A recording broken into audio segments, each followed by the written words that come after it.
Welcome to the Mixtape with Scott. This is Scott Cunningham. I'm the host. This week, it's a real honor and a pleasure of mine to introduce you to a man that you either have heard of or you haven't heard of. I guess that's true, but for everyone, but this feels even more true.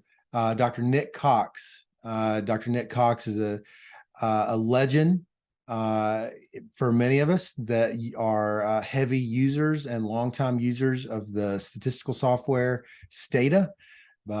Nick has been someone who has been a major contributor to the community of people that use that software, and has done so both in his production of user created packages, editing the Stata journal, and also being one of the moderators on the long-standing Stata listserv.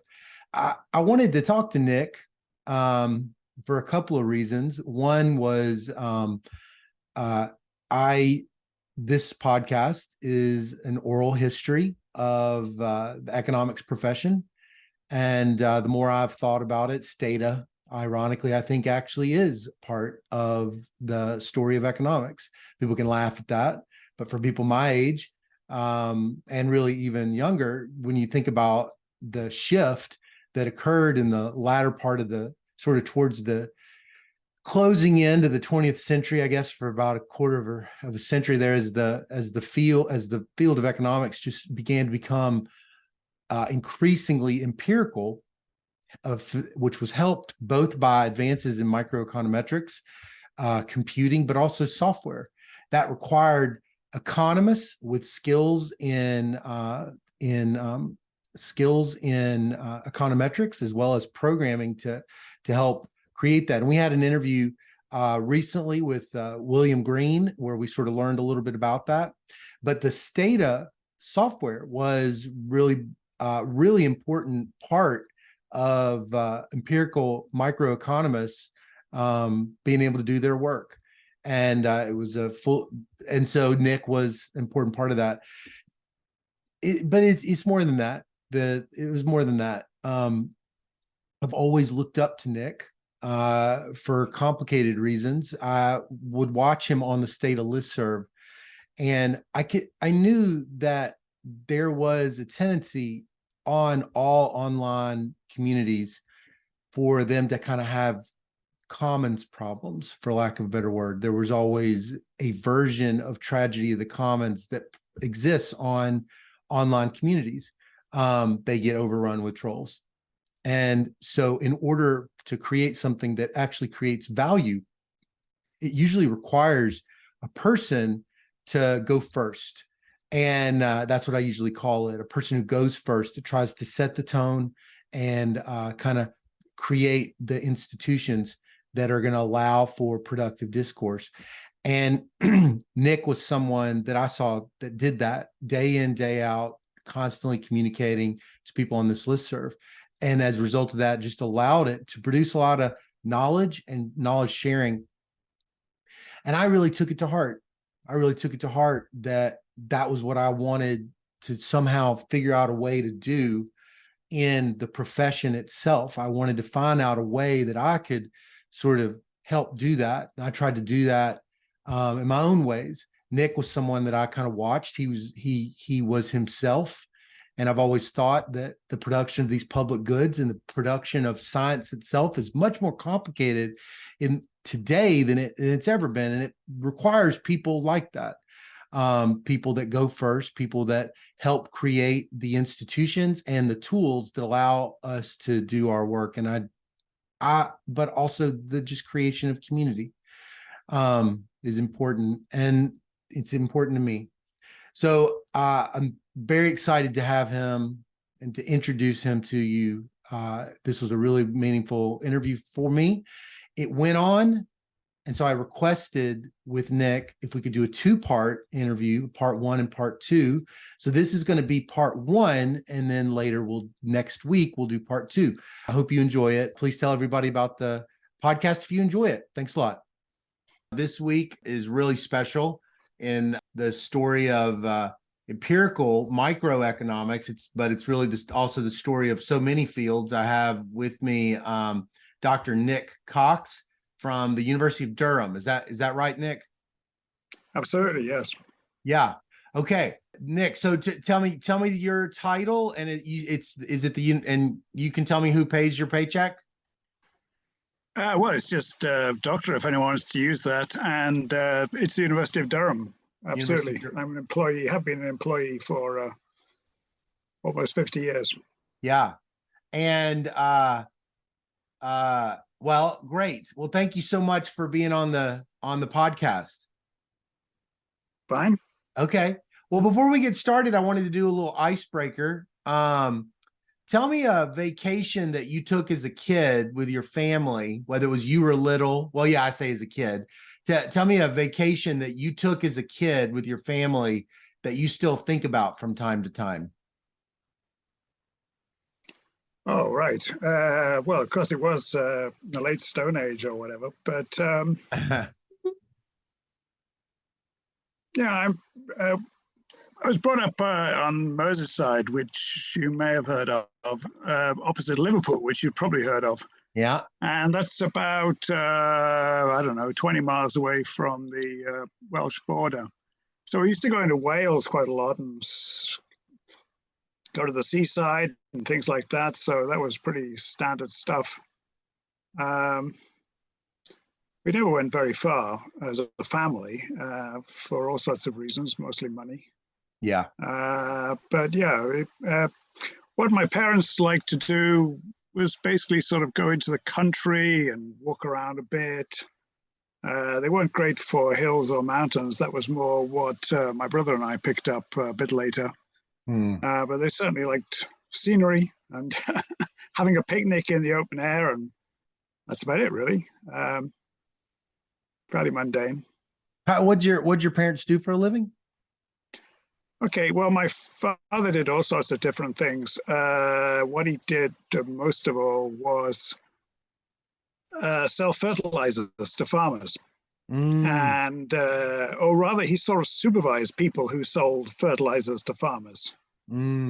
So he was called a sales representative. With great inflation, it'd probably be probably called some sort of manager if he was still doing it now. 60 years later. He left school about age 16 in 1929, I think, which every economist will know is not a terribly good time to leave school. But he sort of worked in various things, but mostly in sales. My mother worked as a kind of accounting assistant, although she took time out to be I think in the US you'd say a homemaker. Yeah. It was that time when once you were married, a woman was expected to just stop, which is, of course, pretty somewhere between ridiculous and obnoxious by most of our standards now. But that's what was expected when she got married, which is 45. She did go back to work much later on, again, doing things like accounting, keeping the books for charities, actually. And you had one, and you grew up did you say you grew up in Liverpool? Well, I grew up across the river from Liverpool in a little town called Bebington. And I went to secondary school in Birkenhead, which some people may have heard of. A trivium that not many people know is that Birkenhead Park was the model, supposedly, for Central Park in New York. Oh, wow. Wow. Not many people have heard of Birkenhead Park, but a lot of people have heard of Central Park. Well, what's Liverpool like for a kid? I mean, if you're across a river, does that mean you get to go to Liverpool frequently, or is it separated? Yeah, we'd go to Liverpool for big shopping, buy some major item or cultural things, concerts. Well, 60s we're talking about, really. Deindustrialization was biting pretty hard, but certain things were vibrant. The thing most people have probably heard of is the Beatles and other people like that. And we were aware of that. I never went to concert or anything by them, but you know, that was something we were aware of. The Mersey beat, and you know, certain poets and so forth. Did the music And scene? I can even do a passable imitation of a Merseyside accent, but I'm not going to try that in public. I don't know what my accent sounds like to you. Probably sort of British neutral or something like that. But yes, British neutral. I can understand you. So I'm sure my accent sounds bizarre. I'm from Mississippi. So what did you and your brother? You said your brother, is he sort of a similar, close in age? Yeah, my brother, 3 years older. We were lucky enough to go to a fairly academic school. Okay. My parents, as I've implied, didn't go to university, but we both went to university and both did PhDs and both went into academia. What kind of stuff did you guys like to do when you were little? You and your brother? Were y'all close when you were little? Pretty close, yeah. Well, we were right on the edge of the urban area, really, and so you just had to walk 5 minutes, and you'd be in fields and woods and so forth. So you'd mess around a bit, and even play football and cricket in a very rough sort of way. We were both very bookish, I think it's fair to say. What kind of books were y'all? What kind of bookish kids were you? Oh, well, all sorts. I mean, there was a culture, well, certainly a family culture, but we weren't unique in it by any means. Culture of going to the library every Saturday and getting out books and then taking them back the next week. And there's certainly books in the house, but it was more reliance on a public libraries, which were pretty good. Good. Yeah. Now I think they've sort of morphed into more kind of information centers where you have access to computers in public libraries, and people come in out of the cold sometimes, but they were a good basis for reading novels, teaching yourself a lot of stuff, getting out nonfiction books. Yeah. You ever gone back to that library that you would go to? You ever gone back to that library? No, it'd be interesting to see what it was like. I think the ceilings are a lot smaller than you remember. I did it recently. I was like, what? This is a small building. It felt huge when I was a kid. Well, it was good enough to, what can I remember? They subscribed to Nature, meaning Nature magazine, which some people will know what that means, but probably a very easy translation is the British equivalent of Science magazine. Yeah. Right. So this is a small civic library, but they took the top Science magazine. And it was just there for people to read, and they had lots of good reference books and so on and so forth. So from a little kid, you were. Sorry, go ahead. Well, I was going to say I don't remember using the word nerd or geek when I was 13. It may have existed, but it wasn't a word we used. There were other words as well, which weren't really rude, but what did people used to say? SWAT. Yes, a SWAT. A SWAT was, a kid who, studied fairly hard in school and took studies seriously. And so you worked really hard as a student. Really hard. Well, no, I just did what I was supposed to do, I think. Okay.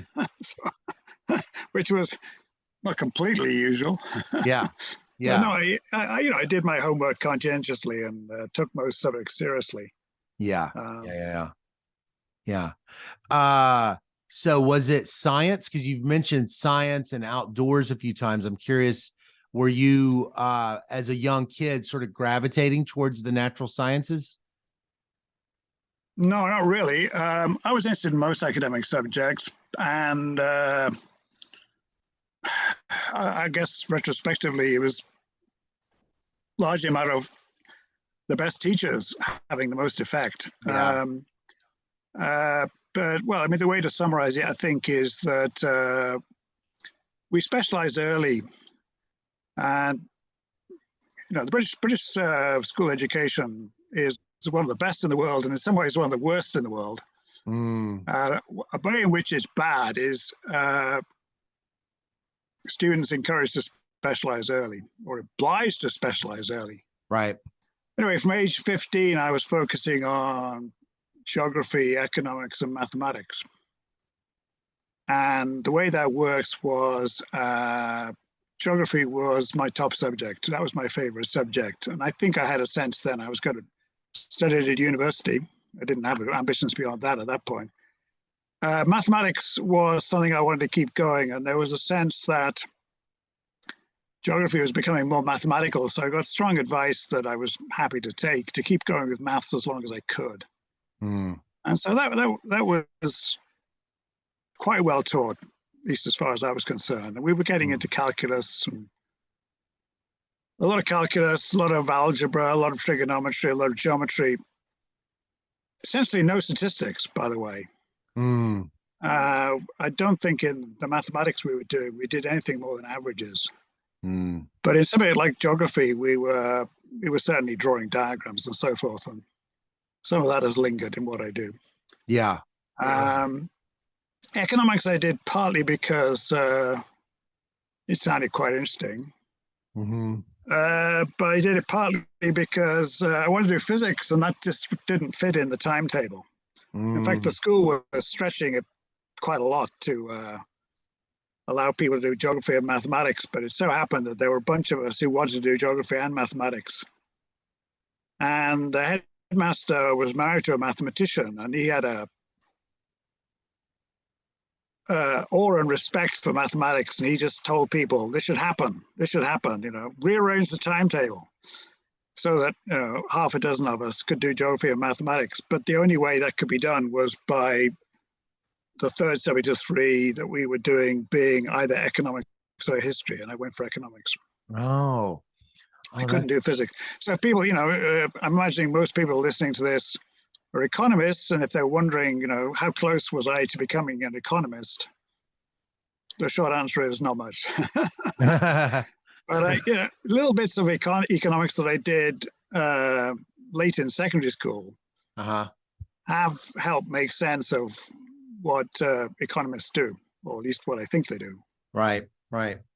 You've spent your career around a lot of economists, though. It seems like I want to get to that later, but more than let's get to that later. I think more than most non-economists, it seems like you've had to talk to them a lot. That's probably true. We'll get to that later, I think, because we're not out of secondary school yet. We may need to speed up a bit. Yeah. So what did you, when you were kind of, we call it high school, the last before high school, secondary school, secondary school. So we say secondary school. Yeah. So when you were moving towards the end of secondary school, was there, you're going to specialize in geography at the university and mathematics too, but did you ever have at that time a vision of what kind of life you wanted to have after university? Okay, well, retrospectively, what I was interested in does tally with what happened. I can't say that I planned it at the time. I mean, I was certainly interested in the statistical side of geography from an early age. And that was, in the first instance, that was a matter of, liking playing around with data and drawing graphs and so forth. But I was on my own, away from formal studies. I was reading a little bit about stuff, and I remember reading paperback Penguin. Well, Penguin's still a publisher that's going strong. And there was a Penguin paperback called Geography of World Affairs by a man called John Cole. And in 1965, they had something at the end. Oh, here's some stuff with Spearman rank correlation. And I thought this was fun, which is probably not the usual reaction to learning about Spearman rank correlation, but I did. And so I played around with this. And the other thing was I went to a conference much, much later, about 20 years later, and who was sitting opposite me at lunch? But John Cole. But I never got to sort of Shanghai him and say, "You changed my life." So, your little book got me interested in statistics and geography. Other things would have got me interested in statistics and geography anyway, but his little book did. So that was in secondary rank school? Correlation was the sort of thing I was playing around with. Very, very naive, but there you go. That was in secondary school? Statistics and geography? Yeah. So you were already thinking, there is going to be a way for me to do something with statistics potentially, even though I'm going to specialize in geography. No, that's probably going beyond what I was thinking at the time. You know, I was drifting too. But yeah. You were drifting? What does that mean? Yeah, well, I mean, you know, my interests were sort of shifting left and right, and Yeah. I got quite interested in philosophy in a very amateur sort of way, and some other stuff. Mm. I suppose some things became clear negatively. I mean, for example, I was useless at experiments in science, so that was something that, as it were, put me off science. I knew I wouldn't be very good at it. And I remember burning myself once and spilling acid on myself once. Fortunately, what was on the bottle called concentrated nitric acid or something of the sort was nothing of the kind. Otherwise, the injury might have been. But I was a, you know, okay, let's use one of your good words. I was a klutz in terms of you know, experiments and so forth. I think that's the right word. Yeah, right. I hope it's not rude. Is it rude? Well, so, klutz? Yeah, klutz, clumsy. But it's not a rude word, is it? I mean, no. Those are one of those nice. Those are one of those nice words that are from a long time ago. That I haven't heard in a long time. But yeah. Oh, really? Well, I'm using it to mean clumsy. Perhaps that's wrong. No, it is. No, it's like, it just seems almost like I would see that kind of thing in old comic books, but I haven't heard it in a long time. Your skills in science, they're not on the lab. They're not in the lab. That's right. No, I was never a good lab person. I mean, we did that until, you know, we did physics, chemistry, biology, but experimentation was never my kind of thing. What are professors telling you? They're saying, Nick, you got to get out of the lab. You're going to kill yourself. No. What are they saying? No, I mean, the only discouragement I got was I was fooling around playing a bit of cricket and made a tough move, and the chief geography teacher was passing, and he just shouted, "Just keep to geography." So that was the only discouragement I got. So in college, he was positive about me. I was top in geography, so he was positive about me. But yeah. There we go. So wait, where are you in college at this time? When did I do my undergraduate degree? You saying? Yes. I went to Cambridge. You went to Cambridge. Now, what year is it? What year are you at Cambridge? 1970 to 73. So in 1970 to 73, what was your first kind of encounter with computers? Not at all. Not at all. Not at all. I mean, there was a big university computer. It didn't feature in our lives. There was a voluntary course to learn some programming that wasn't part of wasn't part of anything graded or that contributed to your degree or anything like that. There was a voluntary course, and I did actually have a strong feeling that was dangerous for me because I would find it compulsive.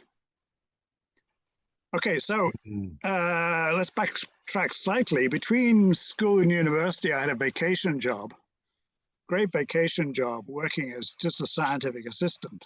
But it was on a project where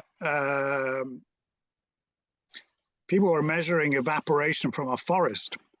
And what they had was a big tower that went up through the trees and into the atmosphere, and they're measuring temperatures and moistures and things like that at different heights, both within the trees and above the trees. And this was all being fed into a computer, a dedicated computer that was picking in, taking in the measurements real time and doing calculations and spitting out results. So I was aware of this computer, you know, in the caravan, and I wasn't manipulating it. I was just the least important person on the whole project, just as a vacation job. Right. £12 a week, more or less, I don't know, $15 a week, whatever it is. Yeah. Which is enough to save on, actually. But so I was aware of the computer, and okay, there's a small story that this thing was spitting out numbers every 10 minutes or whatever it was. and he was working on a program in real time, and they suddenly realized, oh, we need the ratio between this thing and that thing. Mm. And that's not part of the program. It's a Fortran program that was taking in stuff in real time. And so it was my job to calculate this ratio with an early electric calculator. Yeah. And I said, well, this is rounded. Which way is it rounded?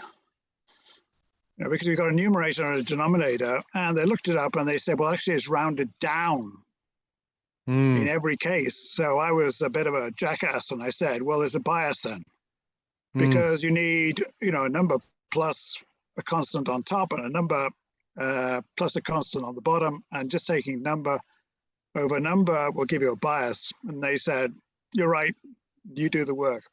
How old are you? How old are you when this is happening? 18. 18. Yeah. 18, you're sort of having this sophisticated conversation with the computing people about bias? Well, that's a nice way of putting it. Some people would summarize that as, an early occasion in which I was a bit of a jerk and said, no, that's wrong. So, yeah, in a minor way. I mean, it was just high school mathematics, really, just thinking about it. So that's your first exposure to computing, and it was just, yeah, that's right. Just being aware. And it was in the context of statistics. Yeah, being aware that there was a hydrological experiment going on with numbers, and a computer in a big caravan. They just had this dedicated Hewlett Packard, actually, and I don't know if it was custom built or what, but probably not. But it was, it was the size of a big fridge. Well, what'd you think when you had that experience? Were you curious about computing that? Yeah, I got books out of the library, and I was just I wasn't working at home. I was working away from home, but I signed up at the local library and got books on computing programming out, and I had a sense this is going to be what I will do. But just not now. When my family moved from Mississippi, which is a very, very poor state in the United States at the bottom of the country, and my dad had a computing company. This was like in the 80s, and a small town, personal computer seemed to be responsible for him losing a lot of contracts, local contracts, with doing the county payrolls and all these things. And eventually he moves to Memphis, but I ended up getting into running bulletin board systems. And and so I became part of like online communities sort of early on in high school. And this is kind of one of the directions I was just sort of wanting to go. Did you have any sort of experience with like online communities, like bulletin boards or Usenet or anything like that before you started spending a lot of time helping with the Stata Community? No. I mean, let's catch up before we get there, as it were. We were just using electronic calculators as undergraduates. My computing experience started when I started doing graduate work, and there was then one mainframe in the University of Durham, period. But I was using Fortran to calculate things. So that was, we're now talking middle 70s, but that was long before there was any kind of internet or even, communities exchanging things. We didn't have email. Right. What about not within the university? That came much later. What about in the academic department? Would you ever? When did you first start programming? 73. 1973. You're in college. Yeah, when I started my PhD work. So yeah, just to explain, I didn't do a master's as such. I've got a master's from Cambridge, but that's a ridiculous arrangement whereby you just pay a certain sum of money and you upgrade a BA to an MA. Oh. And if anybody else did this, well, Oxford do the same thing. If anybody else did this, they'd say this is just utterly fraudulent. But Cambridge and Oxford have been doing it for centuries, that you can just get an MA by paying, I think it's £10, and they upgrade it. And I can't defend it, but I paid £10 and got my MA. But that was meaningless. But I just started on a PhD program straight after my first degree, and started computing straight away, just writing silly little Fortran programs. But point of possibly of some interest is that the university certainly had various statistical programs. Yeah. But none of them was programmable in any modern sense. I'm pretty sure they had SPSS. Oh. This is I'm talking about 73. They had SPSS, I think, and I think they had SAS, although that was stopped. And so you were using Fortran primarily. Yeah, that's right. Because what I wanted to do, there was no way you could program it in a statistical environment. You just had to use a mainstream programming language.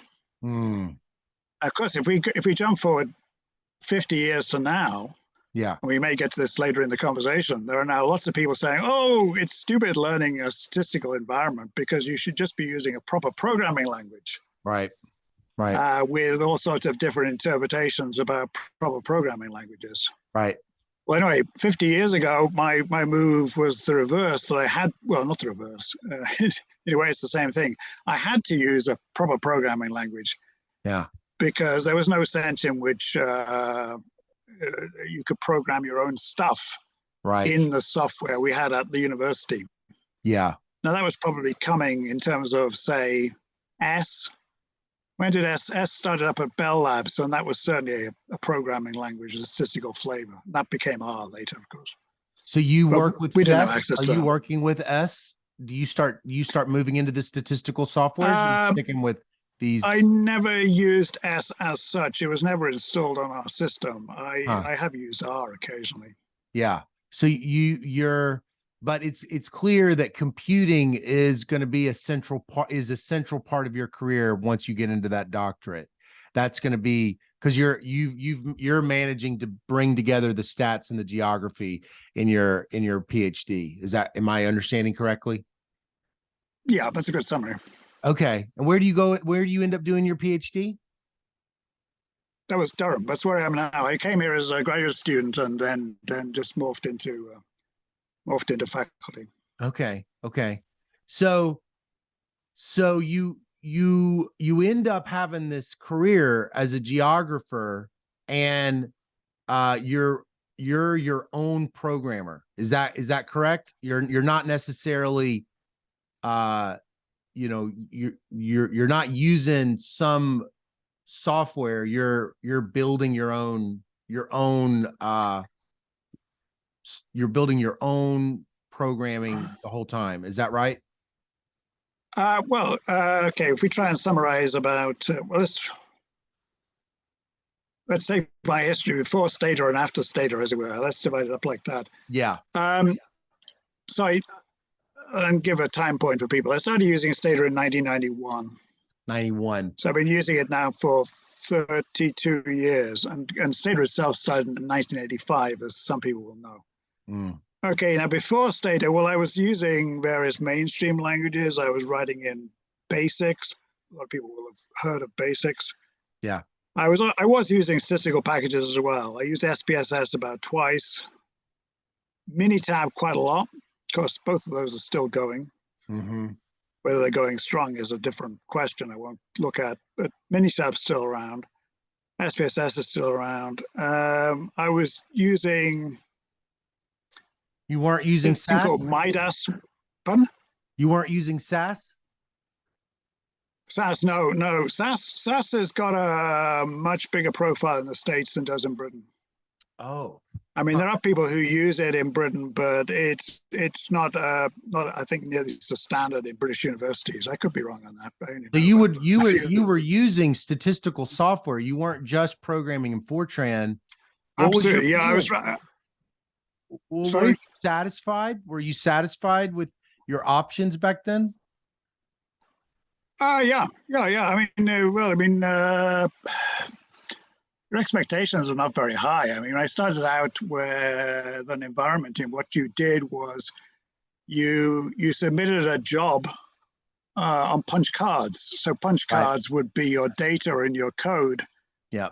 And then later, later, of course, it morphed to you could actually sit at a terminal and type commands and so forth. That was a terminal that talked to a mainframe. I mean, I can remember the transition from a text editor in which you couldn't see the file to a text editor in which you could actually see the file. You could see an image of the file on a monitor. But the first text editors I used were these Unix type text editors where you say things like, on line 1, change this to this. On line 5, well, delete line 5. And so forth. Insert after line 6. But I started out with punch cards, and then later, well, that's a dead art now. Being able to punch cards and correct punch cards and silly things like that. Right. But later, of course, we were using terminals, and then a phase with a so-called mini computer, and then using PCs, even if those PCs are networked, which is what's been standard for 20 years now. The PC. PC. No, 30 years probably. 30 years. We used the PC in college in the mid 90s, and my dad had a IBM PS2 Model 30, 1989. So, but I think my dad bought it on a lark. He was sort of, he had that computing company, so he bought it, and then I used it, but it was very uncommon. But we did have I graduated high school in 1994, and I remember us all getting a Vax and Unix email account, and there were personal computers in the dorms for printing out your papers. So it would have been like 94, 95. But nobody had, I didn't know anybody that had one. It just was at the school. That's right. Yes. Yeah. So 85 Stata comes out. 91. That's when I started using it myself. Yeah. What happens? How does that happen? Is it just one of your mini software that you're working through, or what? Well, I was doing what I've been doing most of my career, which is teaching statistics within geography, and I was always on the lookout for a good textbook. And there's a nice textbook by a guy called Larry Hamilton called Modern Data Analysis. It didn't get very far. It never went into a second edition. Yeah. But I saw that he'd written a book called Statistics with Stata, and I had heard a little bit about Stata. And Statistics with Stata was available for about $20, I think. And I got a hold of that. And there were two 5 1/4-inch discs with a cut-down version of the software. Yeah. There's a good story about that, which I think I can make public. Because at the time, we're talking early 90s, it wasn't that unusual to get books with discs with software. Yeah. You bought a book and there was a disc with software. Now, often it was just a kind of sales pitch, and it was often, this is a token program, and for the real program, send money, and so on and so forth. Yeah. But anyway, it was a fully functioning version of Stata. Now there are two twists. One was obvious at the time, wasn't so obvious. The 2-disc business was just a bit of cunning, because the developers knew how to put it on 1 disc, but they thought if people see 2 discs, they're going to think, "Wow, 2 discs." That's what it was. So it didn't need to be on 2 discs. But it was, as just a bit of marketing. Right. Anyway, it was a fully functioning version of Stata, but with one twist. You could only have 150 observations. So, that's fair enough. They weren't going to give away the whole thing for free. Right. Now, it so happened that a particular data set that remains one of my favorites had 158 observations. So I thought, well, I've got a choice here. What's that data set? Either is that the auto data set? No. Well, the auto data set's just got 74 observations, and that's been bundled with Stata since whenever. Now, this is a data set I wanted to, play around with, produced in fact by my PhD supervisor. Uh-huh. And it got 158 observations. So I thought, well, I got a choice here. You couldn't get Either it I on the find some 150. way of dropping 8 observations, Yeah. Or I could or buy I it. just buy the whole thing. Otherwise, I So, could play with my favorite data set. Oh, that's a great story. yeah. So I just sent off to California and bought the whole thing, which was about $200. So you'd never done that before. You had never had you ever made that kind of investment with the other languages, or you just had a local license or something with the other languages like SPSS? That's a good question. I think I may have been buying some shareware things. Shareware is a thing that's more or less faded away, isn't it? But Yeah, shareware. you could get good text editors, £20, $20, whatever. Yeah. I did that sort of thing. Oh yeah, I did buy other things. Some were a bad decision, but Getting I did. You're adopting because of the textbook. Is that why you're adopting? Well, I mean, the textbook on statistics with Stata, I just like the look of it a lot. Mm. I just like the look of it. And the silly thing at the time, which might be puzzling to anyone who wasn't around, was that most of the output was lowercase. Because the mainstream or mainframe statistics packages would mostly expect uppercase input and produce uppercase output. But lowercase was becoming possible, and Stata was using lots of lowercase. I thought this is nice and subdued. It's not as it were shouting at you. Totally. Yeah. And the language makes very heavy. Very few commands, for example, make use of uppercase at all. And I wonder what DOS used. What did DOS use? I can't. If you need to input uppercase text as an argument, that's one thing. The actual command and option syntax doesn't make heavy use of uppercase at all, which is now standard. But it was a bit unusual at the time. Yeah. I've always thought that was really aesthetically nice too when I first saw Stata. I liked that. Okay, so you get it. Now, again, I'm going to ask the question.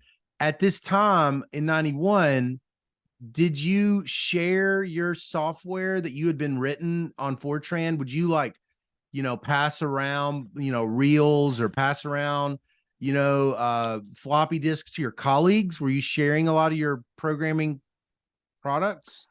Only locally, but two things happened in 94. I think they were both in 94. Certainly one was. But that's good enough for anything but historical purposes. 1994, the company then called Computing Resources Center, later StataCore, the company started out a Stata Technical Bulletin. And the Stata Technical Bulletin came out every 2 months. And there was always a disk, now 3.5-inch disk this time. Yeah. And that had, as it were, user-written programs. So that was the way that people shared user-written programs. That you sent them into, let's say StataCore, even though it wasn't true at the time. You sent them into StataCore, and if they liked what you'd done, there'd be a little write-up in the Stata Technical Bulletin. And so that was running from 1994 to 2001. The other thing that was happening in 1994 was that Statalist started up. That started up? And that was an email-based discussion forum. And people were, putting code into mail. I mean, it was pretty awkward, but it was snail mail. You're putting in 1994. You're doing a bulletin that's physical, printed out. It's a list server. It's an email-based forum. 1994 based forum. Okay. And it's a board. Is it like a bulletin board, or is it actually by email? No, you got email. You got email. If you were signed up to it, if someone sent a message to the server, then that would be distributed to everyone on the list. And so I don't know what the numbers were originally, but there'd be several email messages a day. The thing got moving fairly fast. It's a very interesting origin, actually, at least to me. What happened was that there was a medic called David Wormuth, And he was doing some course at Harvard School of Public Health. And he said, let's have a mail list where people can ask Stata questions and answer Stata questions. Mm. And one of the teachers at Harvard, who's still there, Marcello Pagano, said, yeah, we'll do this. Mm. And that carried on for 20 years. And Wilmuth was very emphatic. This should be independent of the company, right? This should be users supporting each other. Mm. And a lot of people thought that was a very important principle. In practice, that became difficult to sustain, although it was managed more or less for 20 years. This is the Stata But then list. 2000, The Stata list. Stata list. Well, Stata list was then reinvented as a web forum, which is what people know now. But it's interesting that 2014, a lot of people said, no, I don't like this. And they dropped off. They preferred, probably as part of their daily routine, they preferred, just getting emails. Yeah, right. Deleting most of them straight away and then, doing what they want. And they didn't like the kind of extra thing of, well, you've got to keep looking at a web forum to see what's there. So you're thinking, so you're saying it was an email it was an email listserv in the mid 2000s? Right up to 2014. But was what I used. But first of all, there's still a thing called Our Help, which is organized in exactly the same way as if I understand it, although it's faded away. But that was the main, way in which many software communities ran, through an email-based list. Mm-hmm. And I was looking, as it were, over the fence at other communities. You've heard of Stack Overflow, I guess? Yeah. Yeah. Well, Stack Overflow started out as a web forum with a particular style and so forth. And then there were all sorts of other communities on the side of that. And the most interesting one to me is Cross-Validated, which is essentially a statistics forum. Mm-hmm. And I looked at Stack Overflow because a lot of people were saying on Stata List, this is just so old-fashioned, it's ridiculous. And so you got people saying, oh, it's not broken, so we don't need to fix it. And other people saying, this is ridiculous, we need a web forum. So I was looking at web forums, and Stack Overflow just looked awfully complicated. I thought, this is awfully complicated. And there's a whole lot of things about badges and privileges, and you can edit other people's posts if you have a certain reputation, and you can, close posts unilaterally if you have a certain reputation, and so forth. And so my initial reaction was too complicated. But then I looked at it, and there were lots of Stata questions on Stack Overflow. They were getting lousy answers. Sure. Or no answers at all. Right. So I thought, so I dropped over the fence and started answering questions there. And when Stata List was having discussions about changing, I said, well, I think a web forum is the right idea. And other people agreed, which is why it happened. Wait, so who's a group about? But y'all, I guess something about the listserv was dissatisfying. You guys, had to switch? if you're just exchanging emails, then it's a pretty poor way of showing code. Oh yeah. Of showing data examples. Yeah. And it's useless. It's just useless for graphs. Right. So right. That was why most people said, yeah, we ought to bite the bullet and become a web forum. Well, so Sean, did you, I'm kind of tipping my hand a little bit here, but you become a real prominent figure in the Stata listserv. Was that from the very beginning? You sort of were, becoming pretty prominent on that listserv and beyond just simply someone chatting? Well, fairly early. I mean, I wasn't there at the start, and I can't answer that question because, in real accuracy, because the emails from about the first decade have all disappeared. Oh no way! But that doesn't really matter because I wouldn't want to read them all again. But no, from about they're gone. Nobody. From about the middle '90s, I was pretty active on Stata List. Yeah, it just grew. How come? What is it about this that's drawing you in? Because it becomes a real, is it becoming your community? Are you finding yourself making friends on the Stata listserv? Absolutely. Yeah, very much so. Who were some And of the your other thing that's important to this, sorry. who were some of your early friends that or you know that you became like they became kind of friendships with you? Okay, there's really, although it's quite different in terms of organization, there's really a seamless web, because what Stata were doing from the middle 90s was holding user meetings. Oh. And so I've been meeting people. The very first one was actually in London. Mm. And the company was then in Texas. You know, it started out in California, but it moved to Texas, where it still is, in College Station. Yep. And College Station is actually, well, I mean, you know, College Station, you're, I don't know what it is, a couple of hours drive away. Yeah. Now, College Station is a great place to work in many ways and to bring up a family, but it's a lousy place for a conference. Conference. Yeah. So, whereas London, in Yeah. contrast, is a great place for a conference. Right. You know, Right. not just for people in the UK, Yeah. but people, you know, in nearby countries of Europe or mainland Europe.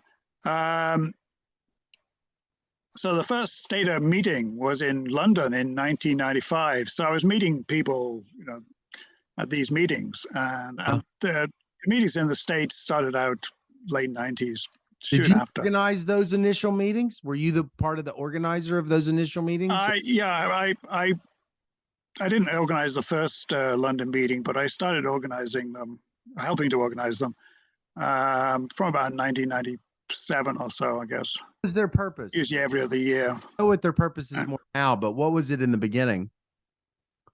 Just to meet people in person? Well, usually Stata Core people would turn up and they would talk about what was happening with Stata. Mm. And you could certainly say, you know, what I think is wrong, what I think Stata Core ought to do, and so on and so forth. Mm. And you know, the answer was usually, we'll think about that. Yeah, but most of the business was users talking about their work, and it quickly became people talking about the program as they were writing. You know, application talks where people just say, "Well, I'm using Stata for this bit of economics research or medical statistics research." They've always been a minority thing. It's usually been users talking about new commands that they've published, new packages that they've written. Do you remember any package that I would have heard of that you saw sort of appear that's now kind of become like a major part of the software? What's one of those that you remember? Well, there was a very impressive talk by Sophia Ray Pesketh, who's now at Berkeley, but she was then working at one of the London universities. And she gave a talk on GLAM, you know, GLLAMM, which was a pretty amazing program that did all sorts of mixed models and so forth. Now, Stata have implemented in that rather different sort of way. I mean, when I say Stata have implemented, I mean the company. Yeah. The company always has a kind of longer term perspective on things. And whereas an academic wants a program, you know, tomorrow or even better yesterday, yeah, the company sort of, you know, moved more and more towards sort of projects that may take about 4 years or so forth. I mean, the recent stuff on tables, where tables were rejigged, I think that took 2 releases to work through that. And I just think, and the company are thinking more and more about what do we want to do that academics can't do. The company was. Yeah, because the whole point is that the company is not trying to write everything. Right. I mean, you take something like meta-analysis, which is, well, it's a bigger deal on the medical side than the economic or social science side. It's not like meta-analysis. The users are actually doing great stuff, and the company, as it were, let that settle down before sort of folding it back into the official release. Right. And then stuff like, well, this is getting pretty close to your territory, I think, difference in difference and all that sort of stuff, and causal inference. There's a good phrase for you. Yeah. The company is getting into that, but they were, as it were, seeing what users were doing and seeing how the field developed, because you know, there's no point in academics saying, "Oh, you should do X." and the company doing it, and they say, "Oh, well, no, X was last year's thing. So they would use Everyone's now doing this." they'd use Pardon? they would use the listserv in the meetings, or not the, yeah, they would use the listserv in the meetings to get a feel for where the various trends were coming and where the demand was. Absolutely, you got it one. You know, what do people want to do? Okay. And what are they doing fine by themselves? And what does the company want to get interested in? And the interesting thing is, to me, that the company are just like a bunch of academics. Right. Because sometimes you say, "Why didn't you do such and such?" And they say, "Well, that sounds good, but I don't think anyone in the company really wants to work on that." Yeah. And part of you is thinking, the community needs this. Right. And part of you thinking, well, these developers, they're just, I mean, they're usually people who, you know, they got PhDs and, you know, good masters and so forth. They just turned left and went into business. But they're like academics. They, you know, they work on what interests them, and they won't do something just because someone says, "Oh, you know, this is hard stuff." Yeah. It's got to be an interest. Yeah. Nick, it is top of the hour. I want to make a proposal. Could we do a part 2? Because I think in the opening to this interview, I'm going to be saying a lot of flattering stuff about you, about you're a big part of, I think I told you by email, you're a monumental part of the story of economics. And I think even all the way down from the graduate students, you know, at least my cohort, all the way up to the Nobel laureates would absolutely say that. And I was wondering, could we do a part 2? I haven't actually done a part 2. I did maybe one part 2 with Alberto Abadi, but would it be okay if we do this? Because I want to keep these in an hour as much as possible, because people kind of drop off. But could we do another part 2? Yeah, absolutely. Just send me some suggestions for a time. Okay, great. Well, this is really fun. Are you thinking this week, or are you thinking next week or something? We could do this week, or we could do next week. I'll send you my calendar and you tell me what you want to do. Okay, that sounds good. Great. All right. Thanks so much for being on the show. And we'll be back soon. Okay. Gotta see us through.